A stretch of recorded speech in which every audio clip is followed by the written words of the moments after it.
off camera we were talking about this, that some of these things are not as advantageous as one might think about it.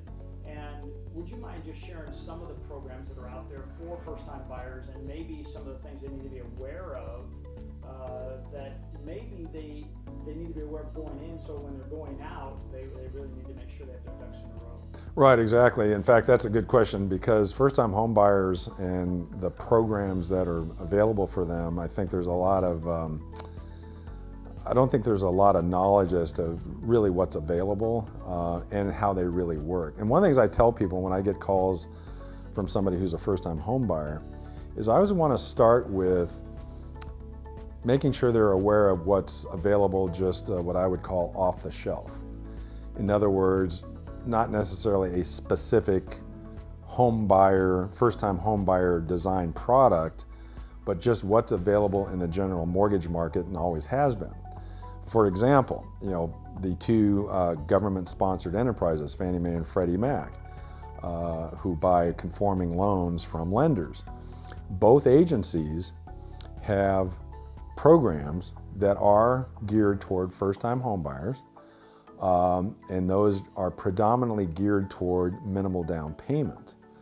Fannie Mae and Freddie Mac, if you're a first-time home buyer, which by the way is defined as you haven't owned a home in 3 years or more, you can actually get a conforming loan, which this year is up to $726,200.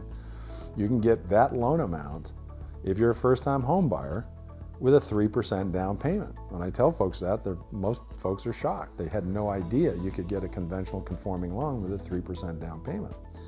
So I always start there, so they know that.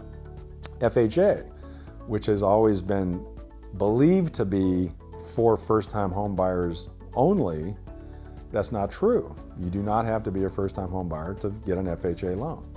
Now, it happens to be most FHA borrowers are first-time home buyers, but that has more to do with the goal of the program and how the underwriting criteria have been designed. More flexible, they allow lower credit scores. FHA loans allow higher debt-to-income ratios, both for housing ratio and total debt ratio. All of these tend to help and serve first-time home buyers because more often than not, they're going to be more challenged in getting qualified for the mortgage, particularly in these days where we have to calculate a debt-to-income ratio.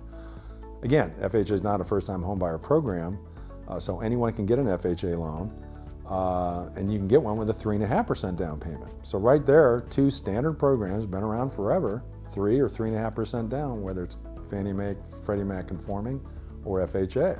Of course, VA is 100% financing, 0 down payment, but you got to be a veteran borrower, obviously. But the other program that's what I call off the shelf, been around for a long time, is what's called rural housing. It's a program through the U.S. Department of Agriculture, and that program does allow for 0 down payment. You don't have to be a veteran, but there are criteria in terms of income limits and first-time home buyer, and the property has to be located in a low-density census tract.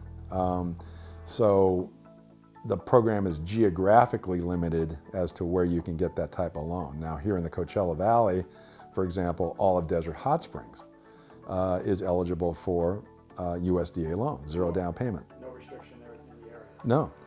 Yucca Valley, pretty much anywhere out there, you can buy a home with 0 down payment if you have income within a certain limit, you're a first-time home buyer.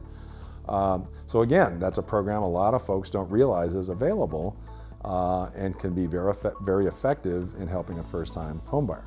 Now, that said, those are kind of the conforming off-the-shelf products, but there is a slew of first-time home buyer programs as well that will utilize an FHA or conventional loan as the underlying loan used on the program, but these other first-time home buyer programs will generally help the buyer as it relates to down payment or closing costs.